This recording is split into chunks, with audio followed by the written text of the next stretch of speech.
माँ की ममता। छोटे से कस्बे में समीर नाम का एक लड़का रहता था।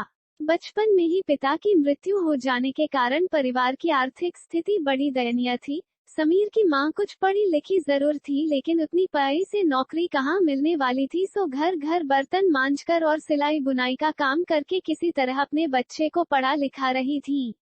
समीर स्वभाव से थोड़ा शर्मीला था और अक्सर चुपचाप बैठा रहता था। एक दिन जब वो स्कूल से लौटा तो उसके हाथ में एक लिफाफा था। उसने माँ को लिफाफा पकड़ाते हुए कहा, माँ, मास्टर साहब ने तुम्हारे लिए ये चिट्ठी भेजी है, जरा देखो तो इसमें क्या लिखा है।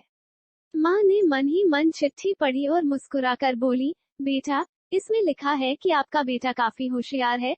इस स्कूल के बाकी बच्चों की तुलना में इसका दिमाग बहुत तेज है और हमारे पास इसे पढ़ाने लायक शिक्षक नहीं है, इसलिए कल से आप इसे किसी और स्कूल में भेजें। उद्धरण चिन्ह। यह बात सुनकर समीर को स्कूल न जा सकने का डैख तो हुआ, पर साथ ही उसका मन आत्मविश्वास से भर गया कि वो कुछ खास है और उसकी बुद्धि तीव्र है। माँ ने उसका दाखिला एक अन्य स्कूल में करा दिया। समय बीतने लगा। समीर ने खूब मेहनत से पढ़ाई की। आगे चलकर उसने सिविल सर्विसेज परीक्षा भी पास की और IAS ऑफिसर बन गया।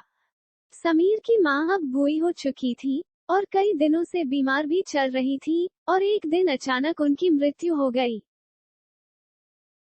समीर के लिए ये बहुत बड़ा आघात था। वो बिलख बिलख कर रो पड़ा। उसे समझ नहीं आ रहा था कि अब अपनी माँ के बिना वो कैसे जिएगा। रोते रोते ही उसने माँ की पुरानी अलमारी खोली और हाथ में उनकी माला, चश्मा और अन्य वस्तुएं लेकर चूमने लगा। उस अलमारी में समीर के पुराने खिलौने और बचपन के कपड़े तक संभाल कर रखे हुए थे। समीर एक एक कर सारी चीजें निकालने लगा और तभी उसकी नजर एक पुरानी चिट्ठी पर पड़ी। दरअसल ये वही चिट्ठी थी जो मास्टर साहब ने उसे 18 साल पहले दी थी। नम आंखों से समीर उसे पढ़ने लगा। आदरणीय अभिभावक, आपको बताते हुए हमें अफसोस हो रहा है कि आपका बेटा समीर पढ़ाई में बेहद कमजोर है और खेल कूद में भी भाग नहीं लेता है। जान पड़ता है कि उम्र के हिसाब से समीर की बुद्धि विकसित नहीं हो पाई है, अतः हम इसे अपने विद्यालय में पढ़ाने में असमर्थ हैं।